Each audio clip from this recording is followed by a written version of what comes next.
Welcome, everybody.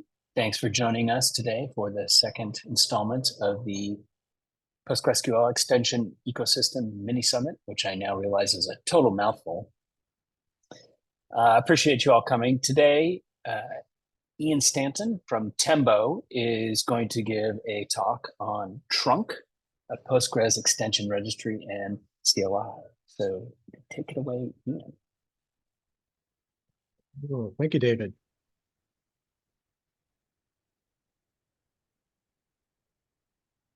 I'll see here. Yes. Cool.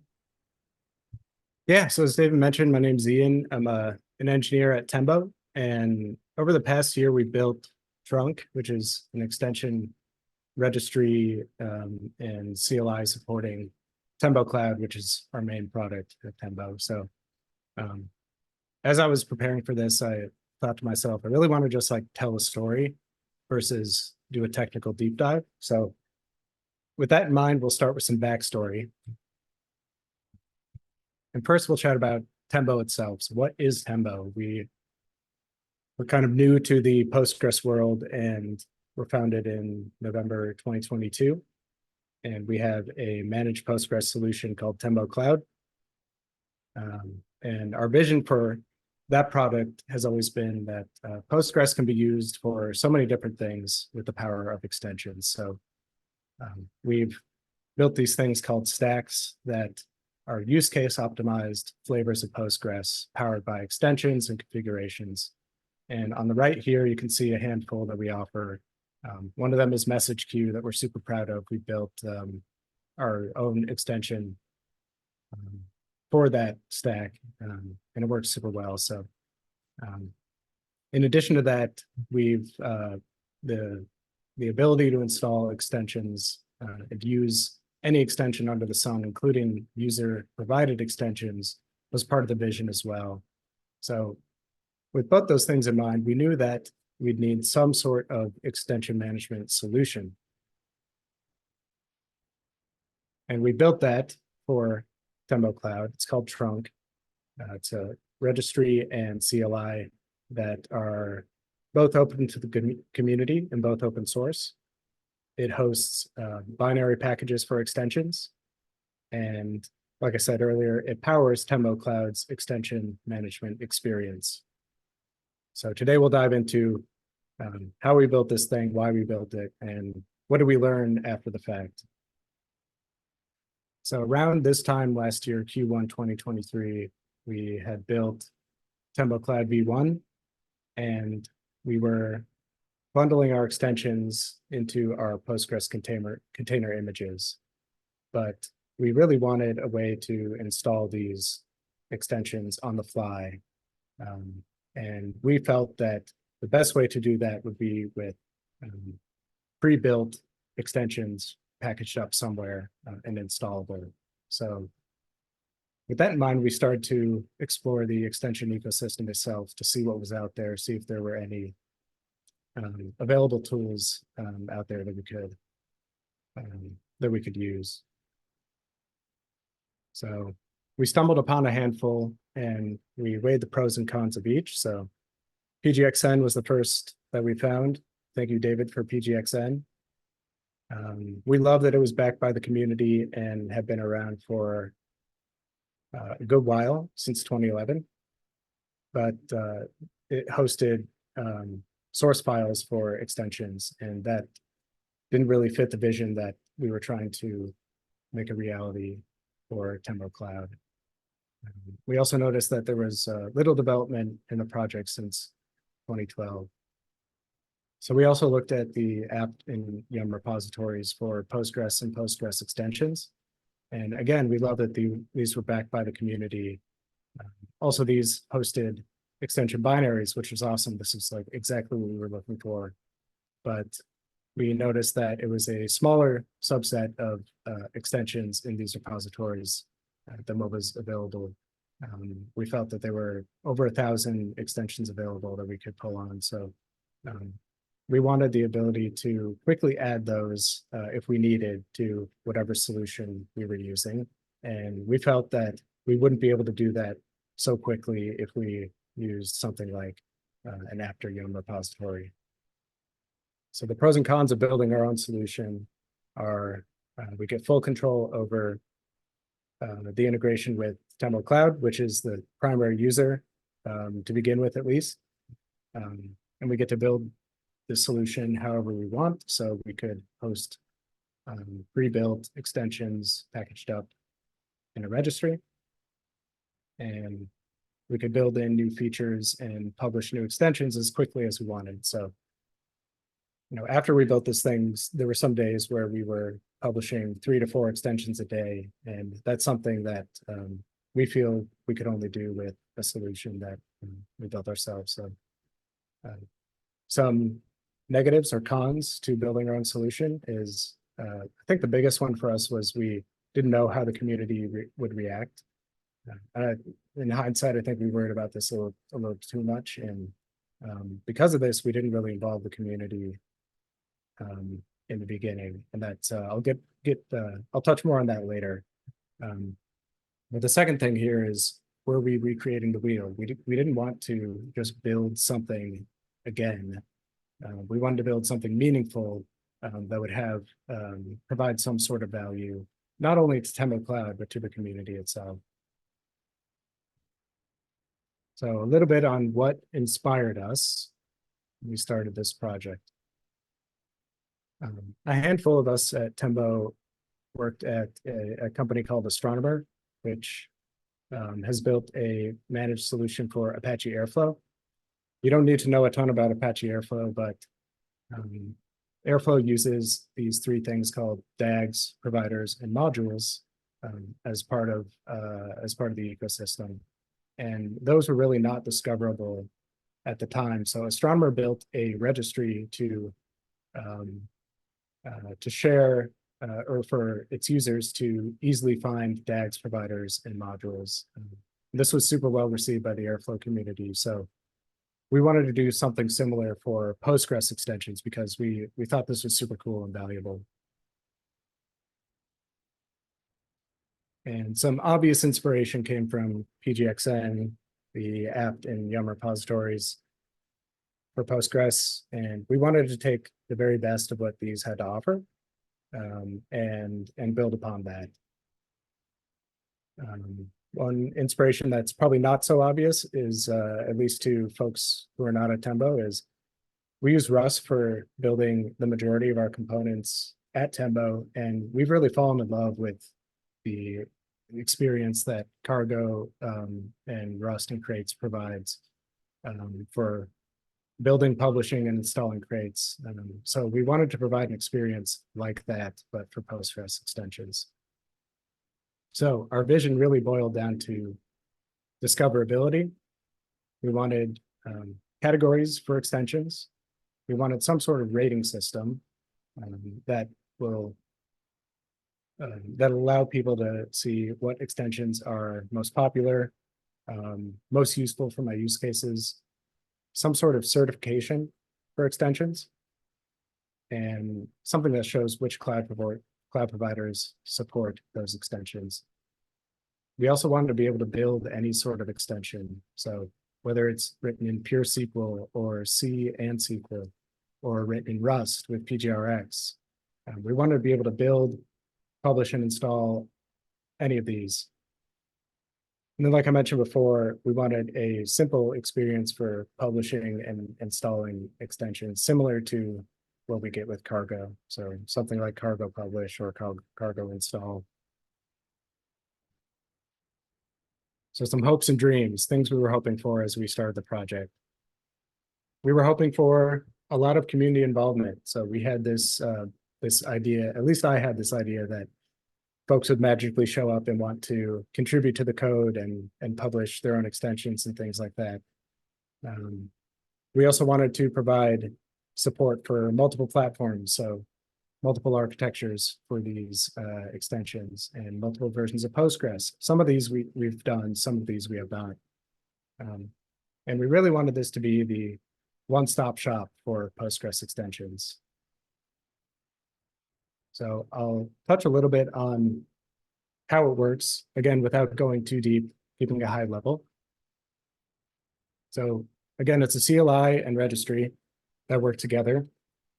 Both are written in Rust. The CLI uses Docker under the hood to build extensions, and it will use different build images based on the extension type detected. So if it's written in C, it will use our C builder image to build the extension. And if it's written in Rust, it will use our PGRX-based image to build the extension. And then it'll package up all the extension files that are built into a tar.gzip file with this format. Trunk publish will publish that tar.gzip to the registry along with all of its metadata. And trunk install will pull that down from the registry and put all the files in the right places.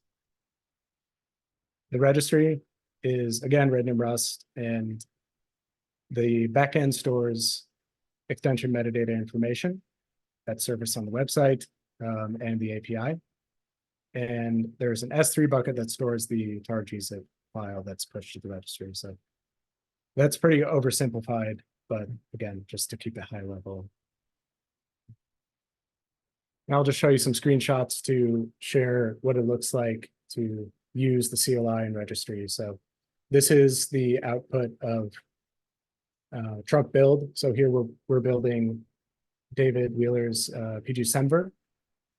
You can see we package up all these SQL files, control file, SO file, bitcode files into this tar.gzip file. So that's build. Once that's published, our API surfaces all this information. So you can see we have different tar.gzip files for different versions of Postgres. We have the content of the control file, whether it's present or not. Some other information related to dependencies, loadable libraries, and configurations. And then a trunk project can have many extensions built into it. So this one has one, but you could have many extensions under this section here. So PostGIS is one example of a project that has many extensions built into its trunk project. And then we have Postgres version support and some other useful metadata. This is what it looks like on our website, pgt.dev. We pull in a README from the repository if it's available, and surface basically the information I showed on the last slide, plus an install command and some links. This is what it looks like when we install the extension. So CLI will pull the tar.gzip down from the registry, unpack it, and put all the files in the right places. And I'll tell the user to follow up with some extra commands to enable the extension. I'm going to pause to take a sip of water.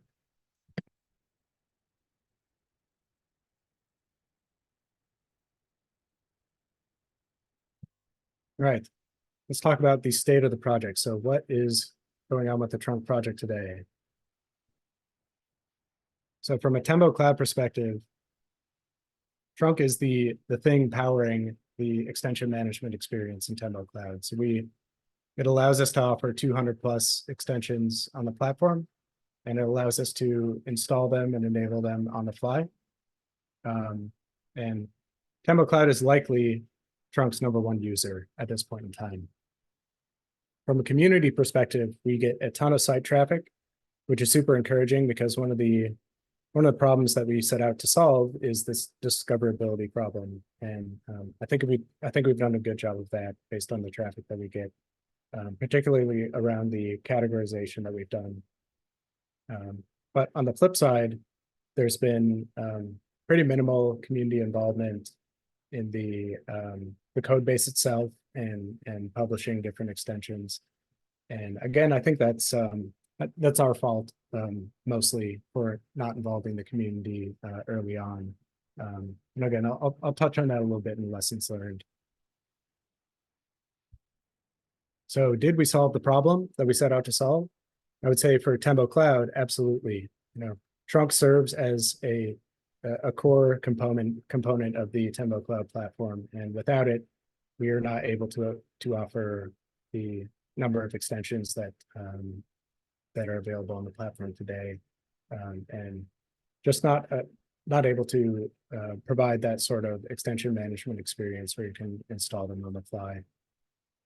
For the community, I'd say, no, we didn't solve the problem, but I think we really helped bring more awareness to the opportunities that we have for improving the extension ecosystem as a community.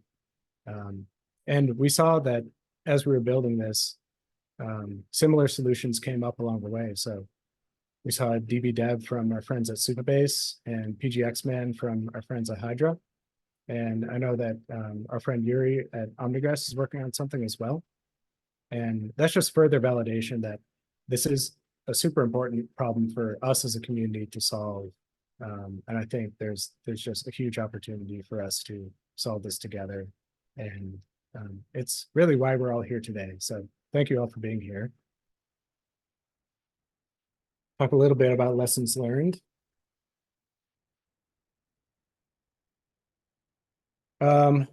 We learned that it is a really hard problem to solve, probably obvious to most, but as you add more layers of complexity, such as different architecture support, different Postgres version support, this problem gets harder and harder. We learned that the extension ecosystem is truly the Wild West. And I think David can attest to this as well. There aren't really best practices shared around building extensions, versioning them, releasing them. And when you're collecting all the extensions in the ecosystem and housing them somewhere, it makes things difficult when there aren't standards in place. And I think, again, that's a huge opportunity for us to come up with those standards and share them with the community as best practices. So the third lesson learned is community involvement is crucial, and something that I wish we had done better early on. And again, it's why we're all here today, really. So this solution that we're trying to build together really doesn't happen if we don't tackle it as a community. And in a similar vein, I wish we had reached out to David and other folks like Devram early on before starting this project to get more insight from them and really tie the community into this project from the beginning. So what does the future of the trunk project look like? The trunk registry and CLI will continue to serve Tembo Cloud and help provide that extension management experience.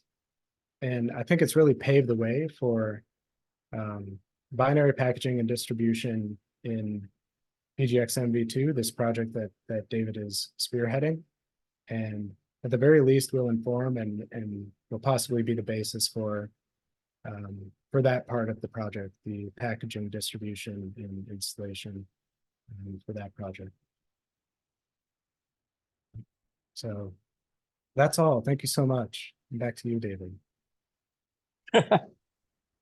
Thank you, Ian. That was great overview of Trunk. Really appreciate the background, the history, the stuff you're trying to figure out and solve, and what worked and what didn't.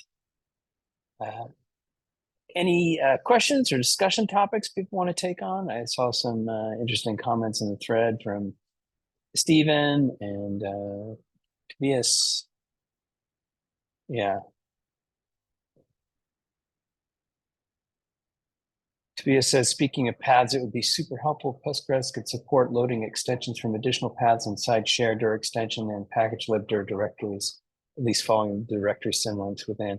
You can specify a subdirectory in the shared dir, and maybe the package, the module dir, but yeah, it's a little hinky right now, I think. Stephen, did you want to talk a bit about the use of Docker to build the images? Yeah, so packages? yeah, I'd love to. So To Tobias's point, I also really agree with that. So in the case of Tembo Cloud, we have a persistent directory where we're installing extensions. But since we don't have a way to do something like an extra sharedir, extra package libdir, we're persisting all of the library files, which includes ones that just come with Postgres. So that's not ideal, especially for upgrades and things we have to consider. So yeah, I super agree with that. But then yeah, the approach for building in Docker, I think it's been nice. We basically just do the build in a Docker file and then start the container and then do the install command. And then you can compare the difference between the layers, and then you can detect all the files and then you zip them up. So that's been nice for cross compile, but yeah, we haven't made it work for every system yet. Like we haven't made it work for Mac. So I think we'll need some fallback option to do local build. Makes sense. Thanks. So what are the bits you feel like could be more generally useful, more broadly for packaging binaries, at a community level? So yeah, one of the things that would be really nice is so sometimes we'll install the binaries with trunk, but then it's difficult to know what has been installed, right? So it's not as mature as something like APT where you can see what the history of what's been installed and then uninstall and all that. So you just do a trunk install, but then how do you know what version you installed, right? Or how do you know, like, it would be nice if you could just like trunk list and then you could see everything that's been installed, for example. And then also, it seems to me like the future of it should not just be install, but also extension management. So it should probably be able to do something like turn on the extension. And as we all know, there's a lot of ways to turn on an extension. Right. Yeah, I think uninstall would be useful as well, in addition to those.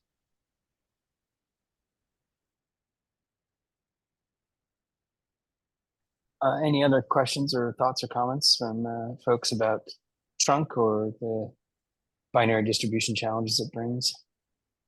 Quick question. Do you guys do, so there's kind of like extensions, the classic extensions where you type create extension. Then there's a couple other things there's categories. Sometimes people lump them together, sometimes they don't. Logical decoding plugins is one that comes to mind. Do you guys handle that? Maybe I could take this one. But so Sure. we're thinking of it like there's 4 types of extensions where you can categorize them in a 2x2 matrix. So the categories of the 2x2 matrix are, does it require create extension, true or false? And then does it have a loadable library, true or false? So the false category is output plugins.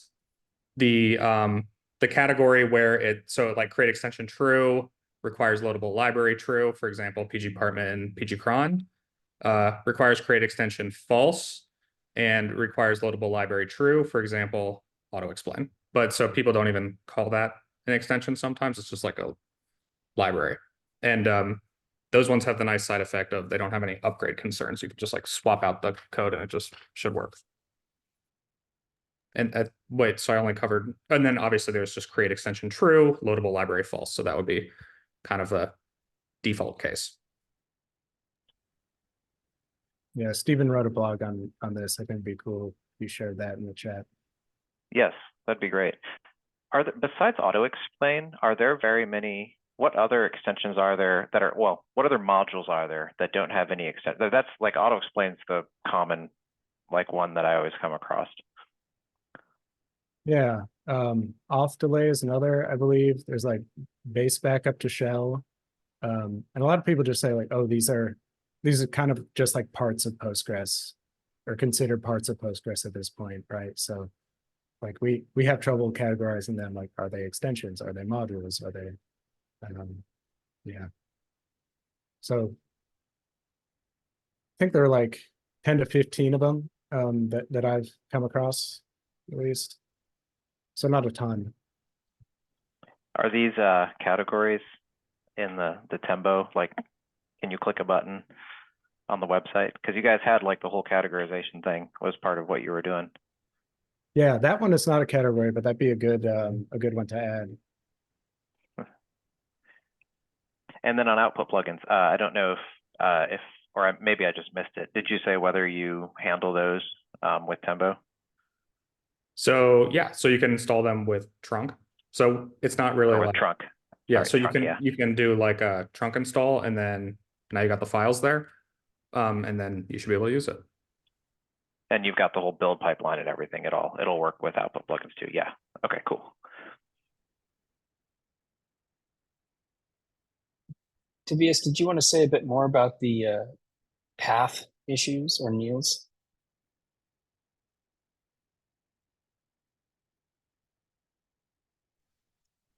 Sure, I can.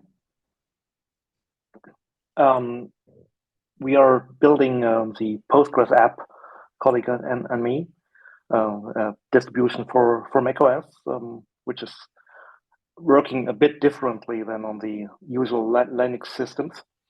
And here we distribute with Postgres several extensions directly, but still we allow the user to install their own and build their own extensions on top on it.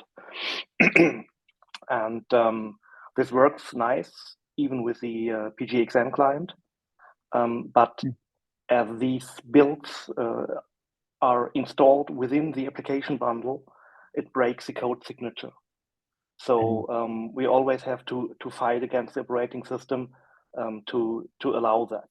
And still, it is possible, but it would be way more clean if it would be possible to specify an extra loadable, an extra directory where extensions could be loaded from, and then we could distribute packages with binary extensions that the user can download and install separately on top of the Postgres app. You're not suggesting like a different library directory for every extension that has a module in it. You're talking about just like another one that isn't subject to the same kind of, just another path in the search path that isn't subject to the signature verification. Yeah, that would be an option. But if you have a flexible system, you can either use one directory per extension or just specify a second directory. And we already talked about the built-in extensions, also called contrib extensions, that are sometimes seen as part of Postgres, but technically they are extensions. And these and everything third parties all stuffed in the same directories, and that is sometimes a bit confusing and hard to manage if you want to, or if you want to share one extension for multiple versions of Postgres or something like that. I think that comes close to the suggestion I made in chat. There's some prior art, both in Postgres and in Unix systems, where you can specify a search path in Postgres with an ordered list of schemas. And in Unix, it's the path where you can find binaries. I can imagine it's not too hard to add such functionality to Postgres. Like, give me a semicolon separated list of directories on my system. Can be a super user setting, so only the super user can specify where they're installed, and we start looking in the first and go through the list to find an extension or a module. That would Yeah, I make think that was perfect sense. Yeah, I thought that was there, and I seem to recall, maybe I'm imagining this because it was so long ago, but there was a proposal to have extensions in our own directory, which I think would be really nice just from a packaging point of view. You know where it is and you know where to remove it. But then every time you add one, you have to append another directory to the search list. And I think there's some fear about it getting too long and the lookup time being too long. But maybe I'm imagining that. You could This say must that the be a solved resolution problem. occurs. Yeah, if it occurs at startup, I can't imagine that being a concern, right? You could say if this path list changes, you need to reboot, and then you just resolve everything on boot. It's not going to be a performance problem, I hope. Yeah, or I guess hup it maybe if you don't want any downtime when you install an extension. Sure, but it doesn't need to be on every command, right? Yeah.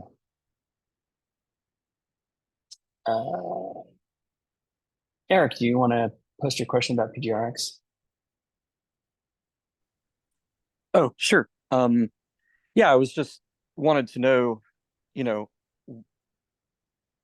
were there any stumbling blocks in trying to get PGRX support built in with trunk? And, does it make things easy or difficult? I know it's, a separate path from a C-based extension. And is there anything, off the top of anybody's head that we could do to make things easier today? Yeah, I was just chatting or typing a reply to your question in the chat.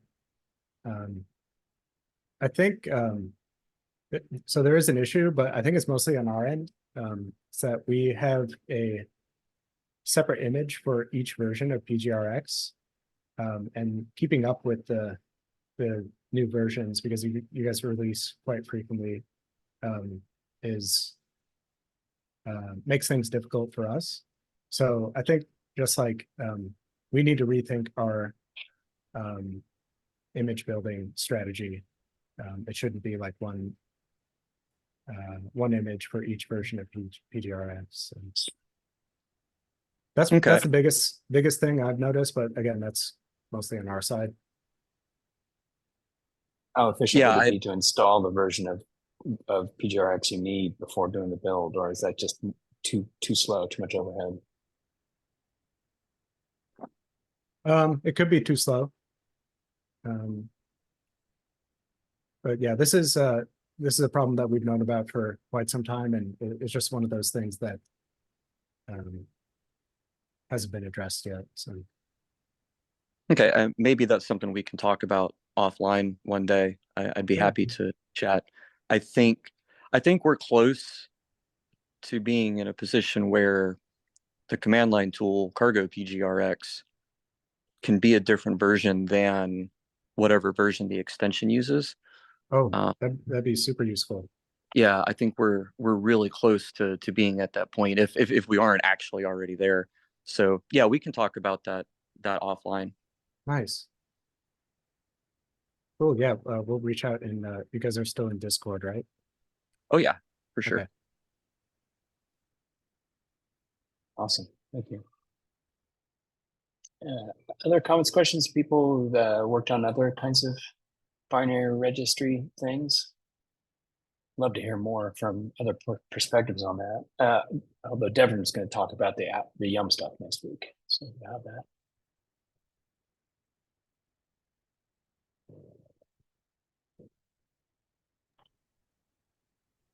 This is Eric. I have a random question related to this, maybe. Shoot. In the past or even in recent history, has the hackers community ever talked about some way of, I don't know, storing extensions in the database, in the schema, rather than relying on the file system? Yes.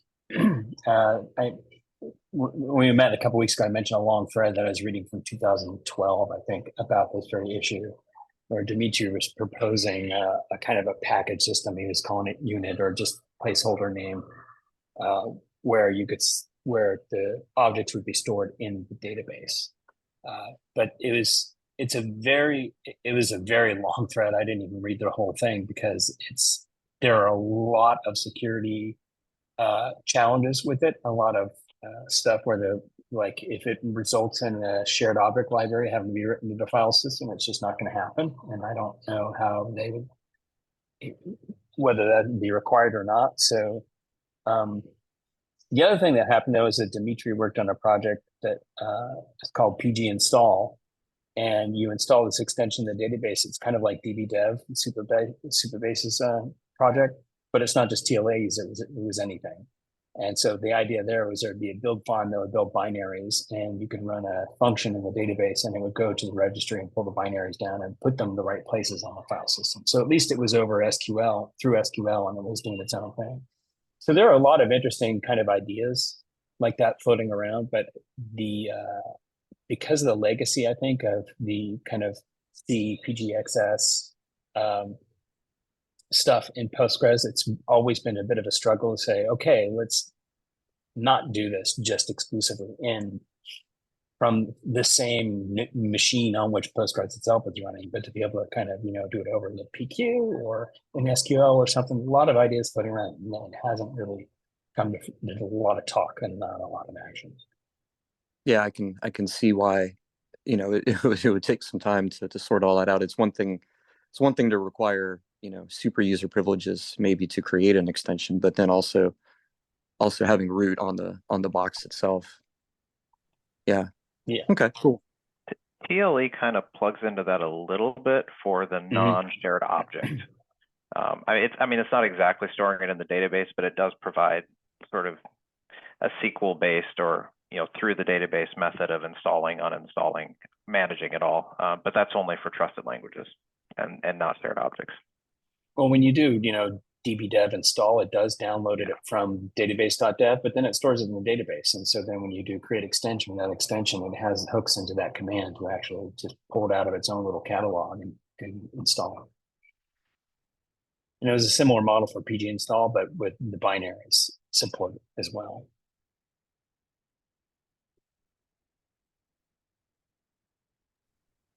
I have another topic or question. And this is back to trunk. I feel like one of the, okay, so there's kind of a topic that I think PGXN dodges a little bit. When you start building and you have to deal with binaries, you also like the whole PGXN, you can just kind of put the source up there. What I'm trying to get to is the whole matrix of like all the different, the matrix of versions. So like for one given extension, and like from one extension to another, every author does it a little bit different. Some extensions, they have a certain set of versions for Postgres, you know, 15, and another set of versions for Postgres 14. Some extensions, the same version builds across all the majors. Sometimes an extension doesn't work on certain majors and it does work on other majors. So when I first looked at trunk, you guys were only supporting one major version. So you just hadn't crossed that bridge yet of having to deal with like this whole exploding matrix of like stuff that works, stuff that doesn't work as you start looking at, yeah, because once you have like every single supported Postgres major version, you're looking at five or six majors that you're dealing with. And it just gets really, it gets to be a large matrix and a lot to keep track of. And I'm kind of curious, how's that looking? So I think you've added a couple with trunk. This is where I haven't been tracking it that closely. So have you you know, how's that working out like in dealing with like the builds, trying to automatically build a whole bunch of extensions, and managing that whole matrix of like which versions you build for which majors, dealing with breakages, things that don't build. Yeah, Stephen, you want to take that one? I see you nodding your head. Oh yeah. But yeah, so we've started toe dipping on this one. So, you know, obviously we targeted the platform that Tembo Cloud was running on, but now we've released Postgres 14 and 16. So we're at least tackling that. And also trunk has built-in support for other architectures. So you can also build for you know, ARM, or you can just build for whatever the the platform flag on Docker supports, basically. But then, yeah, David just pointed out operating system. So we looked at Mac builds, but basically the approach is not working for Mac right now. I think it might work for Windows because Windows has better container support, but I don't know. And then also there's a special edge case we noticed, especially for PG Vector. So PG Vector is compiled with a native build, which means that it's compiling to include chip-specific instructions. So there's like chip-specific instructions called AVX 512, which really helps with vector. So, but basically, so that's just another dimension to consider.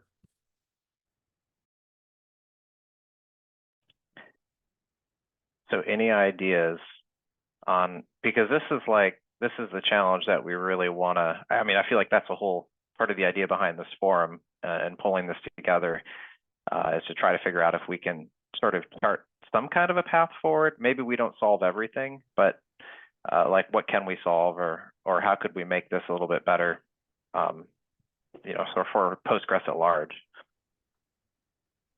Yeah. So in my opinion, the way to approach it is just like know all the dimensions you need, and then in the metadata API, just saying like which binaries are available, you know, and then you just kind of get through it with testing, and then also you could get through it with badging. So if we're letting things get built but to what extent is this tested? To what extent, how many people are using it? That can help also, I think. And then Danielle was in the previous call. Sorry, I don't remember his last name, but he said that we could look to pip and wheel files as an inspiration. And Adam on our team has mentioned the same. But this is an example of something that has like some binary, some source, and it falls back and does the build when it needs to. Yeah, this is something I've been thinking about quite a bit lately, because I could see, maybe being able to take advantage of something like multiple platforms that are available through like GitHub workflow nodes, or like even the community's build farm, which has a vast array of different architectures and platforms to build stuff. There are precedents for doing this stuff. And then, at this point, I'm imagining some sort of system where it's like a new version of something gets published on PGXN, and this other system is notified, and it just queues it up to all its build farm members to build binaries, ideally without full paths, kind of following the trunk model, and then making those available for those platforms. But building out that kind of infrastructure will take a fair bit of effort, I think. Where cross-compiling is available, it might be doable. But most modules are, and certainly to work for C extensions, but there are a lot of C extension, or excuse me, SQL extensions. It work well for SQL extensions and maybe for Rust or Go extensions, but it'd be more challenging for C extensions.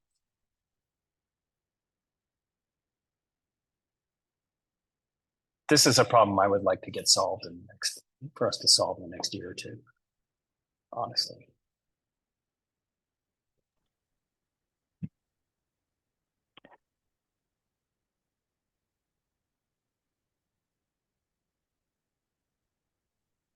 What else? Reading through the comments here. Niels is running configure pipeline. I think maybe that PGXN JSON file, like I know, David, you've been spending a lot of time right there. You just put the proposal about name spacing out a few days ago, and that sort of feels to me like it could be helpful to be part of this too. I mean, like if that JSON file kind of becomes something that we can center around.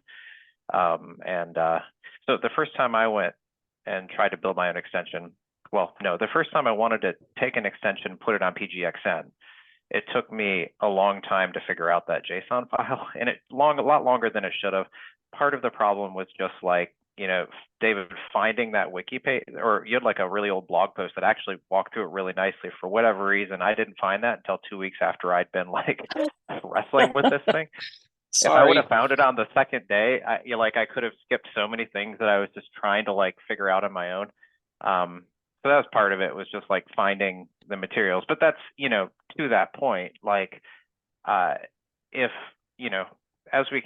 we kind of like get that, if there's a couple of us looking at that JSON file and kind of getting things kind of centering around that to start with, that'll also like, it'll draw more attention to it. There'll probably be more links back to the right places, more examples that people put in their blogs here and there. I think you'll kind of end up, there'll be kind of a bit of a flywheel on that JSON file that helps going forward. And I think that, if you have the trick is getting it right, of not having it be this massive thing that nobody can really figure out, or it has too many options and too much configurability. But it sort of hits all the points that we need. Yeah, I've been thinking about this a lot. I've actually drafted a document some of my colleagues at Tembo have read over and hoping to publish more broadly soon, like kind of thinking through what a V2 of the JSON meta spec, the PGXN meta spec might include. Because I think we should extend it to say, here's a list of, external libraries we depend on, or here are the architectures we support or don't, or these are, this is a loadable library, or this is just an application that doesn't even go in the database. There's all these kinds of things. And so I would like actually soon to start sketching a draft of a actual revision as opposed to the brain dump document I mentioned, and document it well, but also like turn it into a JSON schema document so that we can automate publishing it and verification in the same place. But then I'm also imagining like building out an eventual replacement or evolution of the PGXN client or the trunk client or some client that you can use to manage that thing. And I think actually the PGRX tool does this. It's like you want to add metadata to a file, you can use the client instead of having to parse and understand the whole file itself. So I'm with you that it could get really complicated, but I'm not sure I see any other alternative other than just building really good tooling to try to minimize the pain of that. And I think like automatically pulling that information whenever it's readily available in files is super helpful too. Because then the user doesn't have to know like, oh, I need to add this sort of thing. It's just taken care of for them. Yeah, and then it's even if we get it, we're successful getting it out, then it's getting people to take up the tools and start using it. Because there's only so much we can infer. I mean, I can tell how to build it if there's a configure file, a make file, or a cargo.toml, but it's still just inferring a lot and figuring out what libraries are missing. And this is why there's a lot of hand tuning of the RPM and app spec files. Because that's it's actually, kind of and that's another topic that I feel like we didn't touch on, or at least I didn't get it if you went over it in the trunk part, which is how do you deal, you have these Docker images, but a bunch of extensions I've seen are sometimes just kind of this thin layer of glue in between Postgres and some library that some open source library somebody else maintains that's already available on. But then the trick is when you want to build like a Yum package, that package, the dependency has a completely different name in the Red Hat ecosystem than it does in the Debian ecosystem, right? So then like part of what DevRum has to do with maintaining the RPM packages is like basically manually sort all that out because you can't automatically libc. It has a different package, like the most core thing, right? It's called glibc and Red Hat. It's called just regular libc and Debian. And like every package you look at, like the names will be slightly different. So figuring out how do you manage that in trunk? Like, do you build, like, do you pull the source code for any dependencies and do the builds of those? Does your Docker image, do you just I don't know I don't know how this is working for you guys. Yeah, so two sides to that. One is like build time dependencies, and then there's runtime dependencies as well. Yes. So I'll just drop a link to one of the some random example of an extension, but the way that we've been building these is we'll like write out a Docker file that can include time, so it'll pull those in. Let's find an example real quick.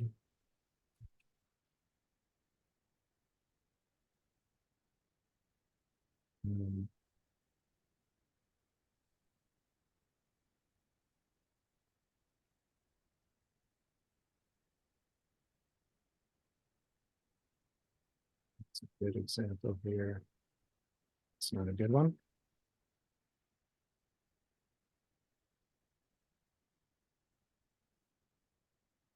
And this one has a ton of them.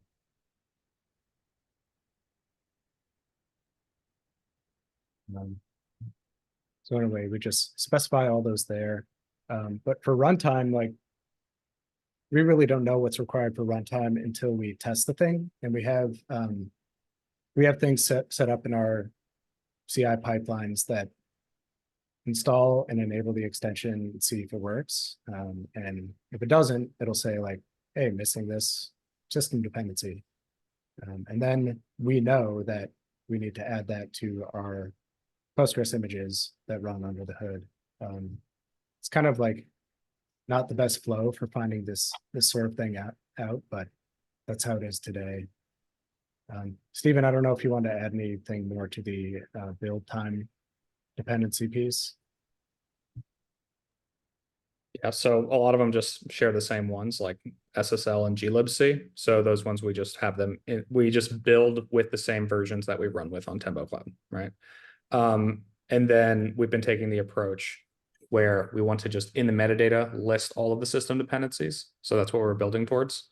And but then yeah, basically we just include them in the Docker image. So if you pick a different stack on Tembo Cloud, for example, if you choose the Postgres or the machine learning stack, then that has all the Python, all the pip. It's all just installed in the base image, right? But we don't really love this. But I think this is also something where how Python wheel works could be an inspiration, since that includes packaging and distributing system dependencies.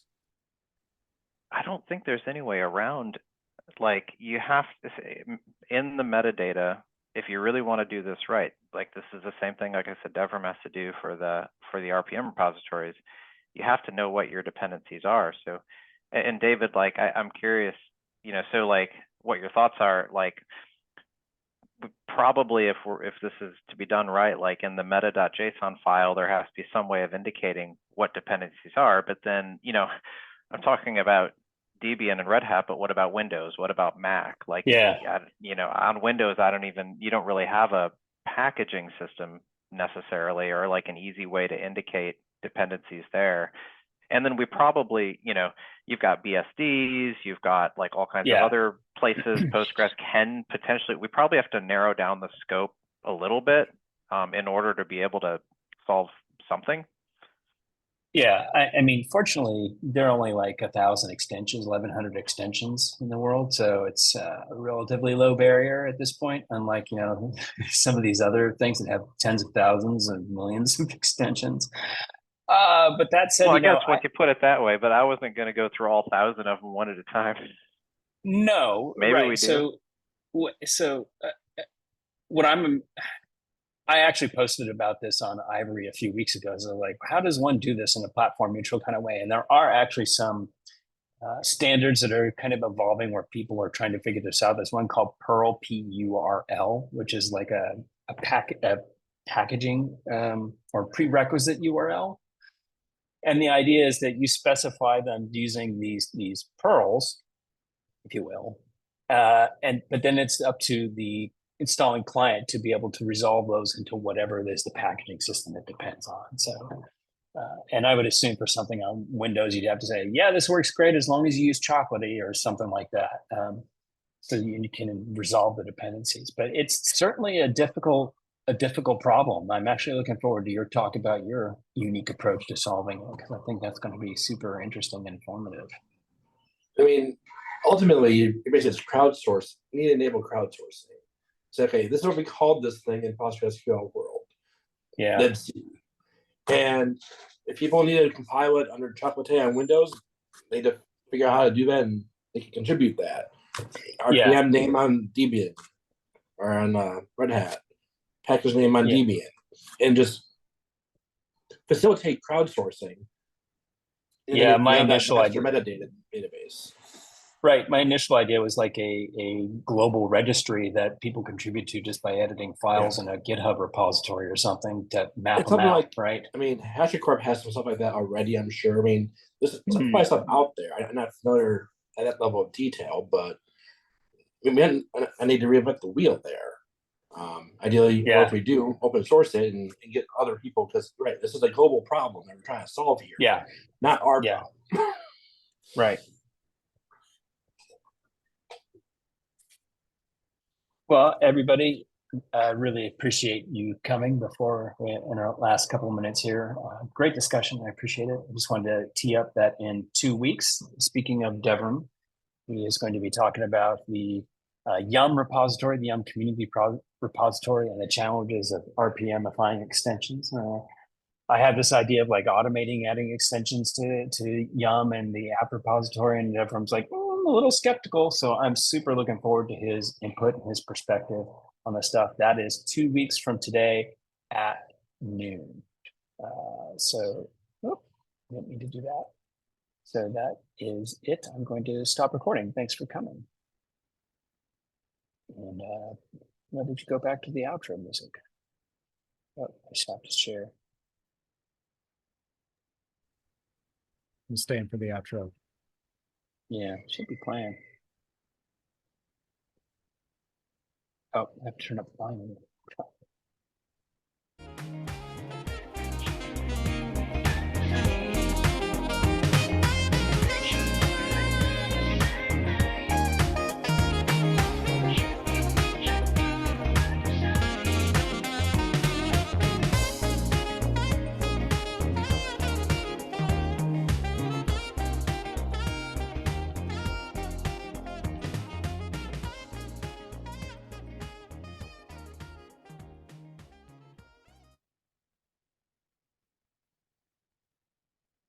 Till next time.